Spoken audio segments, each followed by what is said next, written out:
Nggak yang ribet-ribet bro, Iya. logika dagang kita. Soalnya emang gue kan backgroundnya pebisnis. Iya, iya. Jadi gue tuh logika pebisnis aja gitu. Gue lebih main psikologis ownernya kayak gimana. Iya. Kayak misalnya lu akuisisi, masih sih saham lu bikin tidur kalau lu ngerti Betul. saham ya kan. Terus misalnya lu market cap 1T, jalan tolnya 18T. Gue lebih kayak psikologis owner lah. Iya. Itu sih. Gue nggak Oke. yang rumit-rumit bro. Dan itu kan juga menarik kan, di mana waktu itu mereka jualannya kan juga luar biasa tuh. Pick 2 Yes. sampai ke ujung Betul, tuh, betul. dan tanahnya Pak AS kan, Pak Antoni Betul. Salim punya tanahnya. Betul. Itu bisa sampai jauh banget kan. Sampai Jadi jauh, betul. waktu itu tesisnya menarik dan itu salah satu play yang bikin orang Indonesia banyak untung kan. Nah, tapi apa yang pertama kali bikin lu decide, oke, ini ide gue mau PANI ini dari mana idenya? Waktu itu gue ada TP Arto, gue ada TP BBHI. Waktu itu duit gue udah puluhan M bro.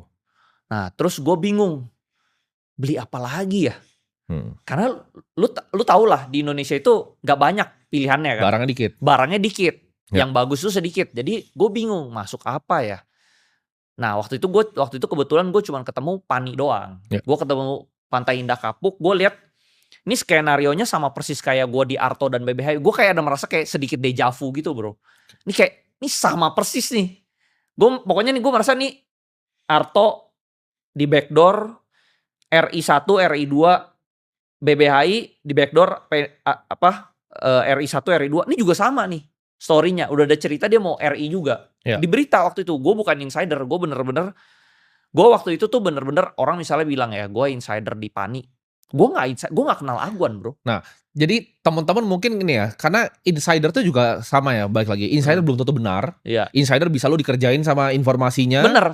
Dan biasanya kita tuh sebagai pelaku pasar tuh bikin due diligence sendiri bro. Kayak misalnya di luar negeri ya. Kalau riset yang luar negeri udah gila-gila bro. Yes. Misalnya mau riset data center, dia terbangin drone ke sono. Bener-bener mau dilihat.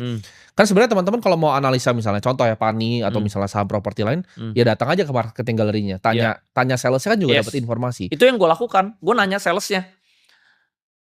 Gue datang ke salesnya, gue tanya nih lahannya dari mana sampai mana. Nah, dia cerita tuh dari mana sampai mana ya. Akhirnya gue tau lah nih lahannya masih gede. Terus kan gue bisa tebak-tebak ya PT-nya apa aja ya. Dari situ gue bisa yang ini udah masuk, artinya yang mana yang belum masuk. Dari situ udah gue all in lah pokoknya. Waktu itu gue telepon sekuritas lah, bro ini oke gak masuk PANI? Jangan bro, lu lihat aja semua perusahaan properti gak ada yang naik. Tapi waktu itu gue kayak gak tau, conviction gue tinggi banget. Gue all in, semua duit gue Arto BBHI semua 90% masuk sana. Nah gimana caranya lu ngatur portofolio? Jadi apakah lu yang tipikal 1-3 aja hajar-hajaran? Gua sih kayak gitu ya. Gua gak pernah kayak, gue paling anti supermarket karena Charlie Munger bilang dia aja cuma 3 gitu. Gue waktu itu portfolio gue cuma 1 bro, PANI doang. Oke, hajar full dorong. 90%. Margin gak atau? Enggak, cash dorong semua full. Cash dorong full. Tapi gue itu belinya 4 bulan. Karena waktu itu PANI itu sangat gak liquid. Jadi gue tiap hari cicil beli sampai 3 bulanan lah. Ya. Terus itu gak gerak bro. 5 bulan gak gerak, baru bulan ke-6 dia terbang.